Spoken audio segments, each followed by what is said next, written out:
السلام علیکم ګرانو کتونکو زه یم واجد الله او تاسو ګورئ زما فیسبوک او یوټیوب چینل امید لرم چې خبرې او ژوند به مو ښه تېرېږي د پاکستان تحریک انصاف دپاره نن یو لویه جټکه راغل ده او که موږ خبره وکړو دا وخت د پاکستان تحریک انصاف او د اسټبلیشمنټ په منځ کې چې کم جنګ روان دی یقینا د دې جنګ د آخري اور چې کومه دی دا شروع شوی دی او د دې آخري اور آغاز چې کومه دی دا څه لږ وخت مخکې شروع شوی دی د 9 مئی باندې چې څه شوي یعنې د فوجي تنصیبات باندې چې کومه حملې شوې چې په هغه کې جی ایچ کیو و د جی ایچ کیو سره جناح حبسو او د هغې نه بعد چې کومه حالات خراب شوي یقینا د هغې نه اوس حالات د خرابېدو نه مزید خطرناک شوي هم دي یعنې د پاکستان تحریک انصاف دپاره یو لویه جټکه او یو لوی پیغام چې کومه دی دا مخې ته راغلی دی که موږ د عیني بینچز خبره وکړو نو چې کله د دې هفتې آغاز وشو نو په هغه وخت کې د عیني بینچز چې کومه دی د یو نوي کیسونه شروع کړي خو نن د عیني بینچز هغه خپل مقصد ویلی دی چې د کم مقصد دپاره د عیني بینچونه جوړ کړی شوي وو یقینا دوی نن هغه عرصه کړلي او دا پیغام چې دی یو کلیر کټ پیغام عمران خان صاحب ته هم ورکړی دی او پاکستان تحریک انصاف ته هم ورکړی دی چې د کم مقصد دپاره د عیني بینچ جوړ شوی و یقینا دوی نن هغه خپل مقصد پوره کړی دی او دوی په خپل مقصد کې کامیاب شوي دي یعنې پاکستان تحریک انصاف ته یو لویه جټکه میلاو شو ده بل طرف ته که موږ خبرو وکړو د دې هفتې چې کله آغاز وشو نو د عیني بینچ چې کومه دی خپلې مخې ته په 9 مئی باندې چې کومه جوډیشل کمیشن عمران خان صاحب یو ریکویسټ کړی و هغوی ویل چې په دې یو جوډیشل کمیشن جوړ شي نو یقینا هغه کیس اول عیني بینچ خپل مخې ته کېښود د هغې نه بعد د عمران خان صاحب چې کومه نور اهم کیسونه هغه د عیني بینچ واورېده او د هغې نه بعد موږ ولده چې د دې عیني بینچ په کومه مین کیس باندې فوکس و هغه کیس صرف او صرف د سویلین ملیټري ټرایل و او یقینا هغوی په دې باندې نن خپله فیصله ورکړله او په دې کیس باندې دوی خپل فوکس ساتلی و ځکه چې د دوی صرف او صرف دا کیس فوکس و د دې نه علاوه د دوی هېڅ قسمه کیس باندې فوکس نه و نن چې کله سهار د جمعې د ورځې آغاز وشو نو په هغه وخت کې د عیني بینچ طرف نه دا اعلان وشو چې نن به صرف او صرف یو کیس اورولی کېږي په یو کیس باندې به سماعت کېږي او دغه یو کیس کومه یو کیس دی دغه عیني سویلین ملیټري ټرایل چې کومه دی دا کیس به وي یعنې د دې مطلب دا دی چې نور څونه کیسونه دي هغه نن دوی سایډ لاین کړي او صرف په دغه یو کیس باندې د دوی فوکس و دغه یو کیس چې کومه دی په دې کې د پاکستان تحریک انصاف دپاره او د عمران خان صاحب دپاره یو لویه جټکه چې کومه ده دا مخې ته راغله ځکه چې په دې کیس کې نن کومه څه شو دي په دې به تاسو هم حیران شئ او دا ټوله دنیا به هم حیرانه شي چې اخره په دې کې عیني بینچ څرنګې فیصله نن اورول ده که موږ ټایمینګ خبره وکړو د دې دا ټایمینګ هم ډېر زیات اهم دی ځکه چې یو طرف ته خو عمران خان صاحب د سیول نافرمانۍ اعلان کړی دی بل طرف نه په فیض حمید صاحب باندې یو چارج شیټ شوی دی هغوی هم خپل مسل ښودلی عمران خان صاحب هم خپل مسل ښودلی خو په دغه دوران کې د دې هفتې په آغاز کې د سیول ملیټري ټرایل راتلل بیا هغه فکس کول بیا په هغې باندې سماعتونه او بیا په هغې نه بعد بیک ټو بیک سماعتونه یعنې مسلسل په هغې باندې روزانه په حساب باندې سماعتونه کول یقینا دا د دې ټایمینګ د هر څه وایي او یو کلیر کټ میسج چې کومه دی د پاکستان تحریک انصاف ته ورکوي د عیني بینچ طرف نه چې کومه څه راغلي لاول زه ستاسو مخې ته دا ږدم بیا به مزید په دې باندې نوره خبره کوو سپریم کورټ د پوځي عدالتونو کې چې څونه ملزمان دي د هغې فیصلې د اورولو مشروط اجازت ورکړی دی د ټول نه لوی بریکینګ نیوز دا دی چې چې څومره سویلین دي د ملیټري عدالتونو کې دي یا د فوج په عدالتونو کې دي هغې ته نن سپریم کورټ اجازت ورکړلی چې تاسو د هغې څه کولی شئ د هغې فیصلې تاسو نن اورولی شئ خو مشروط اجازت یې ورکړلی یعنې باقاعده طور باندې هغوی نن دا حیثیت فوجي عدالتونو ته ورکړلی چې تاسو د پاکستان تحریک انصاف د ملزمانو فیصلې اورولی شئ سپریم کورټ عیني بینچ جسټس امین الدین خان په سربراهۍ کې د ملیټري کورټس د فیصلې خلاف انټرا کورټ اپیلونو باندې سماعت و چې په هغې کې وزارت دفاع وکیل خواجه حارث صاحب دلایل ورکړلي سماعت په آغاز کې جسټس جمال بندوخیل صاحب ریمارکس ورکړی چې په دې یوه نقطه باندې دلایل ورکړل چې د آرمي ایکټ قلم دفاع د آئین مطابق دي یعنې هغه لاول دې دا نقطه کلیر کړله شي هغه ویله چې ولې د آرمي ایکټ کې ترمیم د هر کس په زمره کې راتللی شي یعنې هر یو کس د دې په زمره کې راتللی شي هغه ویله چې په دې پهلو باندې هم چې کوم نظر ساتل پکار دی چې آرمي ایکټ د 1973 د آئین نه مخکې جوړ کړی شوی دی یعنې د پاکستان آئین بعد کې جوړ کړی شوی دی او د آرمي ایکټ چې کوم دی دا د دې نه مخکې جوړ کړی شوی دی جسټس محمد علي مظهر استفسار وکړو چې لاول دې دا وویلی شي چې عدالتي فیصلې کې چې کومه دفعات دي کالعدم کېدو څه وجوهات دي دا ولې تاسو کالعدم کول غواړئ. خواجه حارث جواب ورکړ چې سپریم کورټ په فیصلو کې خامیانې موجود دي. یعنې دومره غټه لوی کورټ دی او د هغې په فیصلو کې خامیانې موجودېدل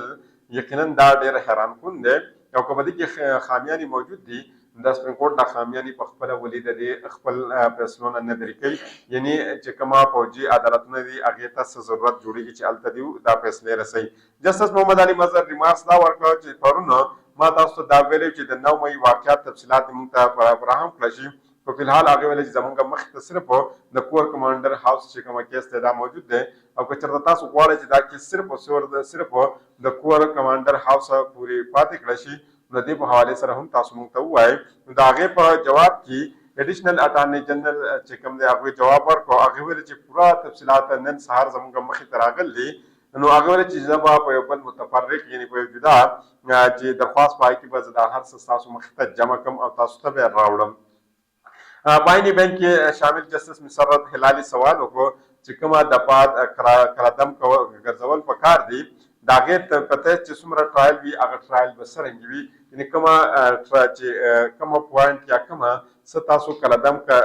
ګرځول غواړئ د هغې نه بعد چې کومه ټرایل وي هغه ټرایل به څرنګه ټرایل وي هغه ټرایل کې به څه وي. نو 9 مۍ نه مخکې چې تاسو هغه ویل چې څه داسې دفعات شته چې د هغې په ذریعه باندې څه سزا چاته اورولی شوي. وزارت دفاع وکیل جواب ورکړ چې عموما کالعدم شوي چې څومره متعلقه دفعات وي د هغې نه مخکې چې څونه فیصلې شوي وي هغې ته آلریډي تحفظ حاصل وي. یعنې هغه اولنۍ فیصلې چې کومه دي هغه تحفظ شي د هغې نه بعد چې کومه دی کالعدم کېږي دا هر څه او بیا نوې فیصلې کېږي. په هغې باندې جسټس مسرت هلالي ریمارکس ورکړو چې د دې ملزمانو سره دا خو ډېر زیاتی دی او تعصب به وي او تعصب والې خبره ده. نو په هغې باندې جسټس جمال بندوخیل صاحب ویلي چې افواج پاکستان کې یو کس ځي نو دا په زبردستۍ باندې نه ځي بلکې په خپله مرضۍ باندې ځي او کله چې یو کس په پاک فوج کې شامل شو نو هغه ته دا خبره د مخکې نه معلومه وي چې په هغه باندې به آرمي ایکټ لګولی کېږي او هغه به د آرمي ایکټ په ضد کې راځي که چېرته هغه څه غلطي وکړه. نو هغې ویلې چې د آرمي ایکټ په تحت باندې چې کومه بنیادي حقوق وي هغه نه میلاویږي. آرمي ایکټ صرف او صرف جوړ شوی د دې لپاره دی چې په فوج ملازمت او کې چې کومه قواعد او ډسپلین دی د هغې لپاره جوړ شوی دی چې په هغې کې نو په هغې په جواب کې خواجه حارث څه وویلې چې په فوج کې د جرم په نیت باندې هېڅوک نه ځي او چې کله هغه هلته جرم وکړي نو د هغه بنیادي حقوق چې کومه دي دا ختم شي. یعنې دلته خواجه حارث صاحب دا ویل دي چې انسان دی دا بالکل 100% کمپلیټ دی د ده نه به هېڅ قسمه غلطي نه کېږي. که چېرته ده غلطي وکړه نو مطلب دا دی چې دی بس ختم شه انسان دی دی بس ضایع شه دی ختم کړه بیا د ده بنیادي څه حقوق نشته. نو تاسو دلته نه د خواجه حارث د دې دلایلو اندازه هم لګولی شئ.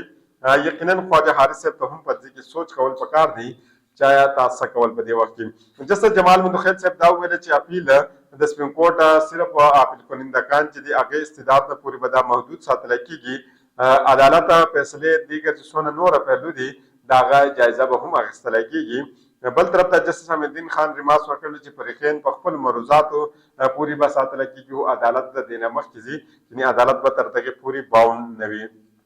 د سماعت په اختتام باندې آئیني بینچ کیس نن چې کومه سماعت آرډر دی نو په هغې کې هغوی 85 یعنې 85 په 85 ملزمانو فیصلې سنا وهلو اجازت ورکړی دی. یعنې دا د ټولو نه لوی بریکینګ نیوز دی نن چې عدالتونو د سپریم کورټ فوجي عدالتونو ته دا اجازت ورکړی دی چې د پاکستان تحریک انصاف کومه ملزمان د دوی سره موجود دي په هغه کې 85 کسان داسې دي چې د هغې فیصلې دي اورولی شي. که تېر شوې هفته کې موږ وګورو په آغاز کې هی دیو دا ویلي وو د هفتې چې حکومت د دې نه ریکویسټ کړی و چې تاسو موږ ته اجازت راکړئ چې زیر التواس ونه کیسونه دي چې دا کیسونه موږ ختم کړو. نو هغې ویلې که چېرته تاسو موږ د دې اجازت درکړو د دې مطلب دا دی چې څه به کېږي تاسو د فوجي عدالتونو څه دي دا موږ به داسې دې ته به موږ یو قانوني حیثیت ورکړو او هغه به بیا هر قسمه فیصلې کولی شي. هغې ویله چې داسې کله هم نشي کېدلی خو تاسو دا هفتې په اند کې ولده چې څه وشو. عیني بینچ دا هم ویلې چې په فوجي عدالتونو کې فیصلې چې کوم د سپریم کورټ چې کومه زیر التوا مقدمې فیصلې سره به شوي دا مشروط وي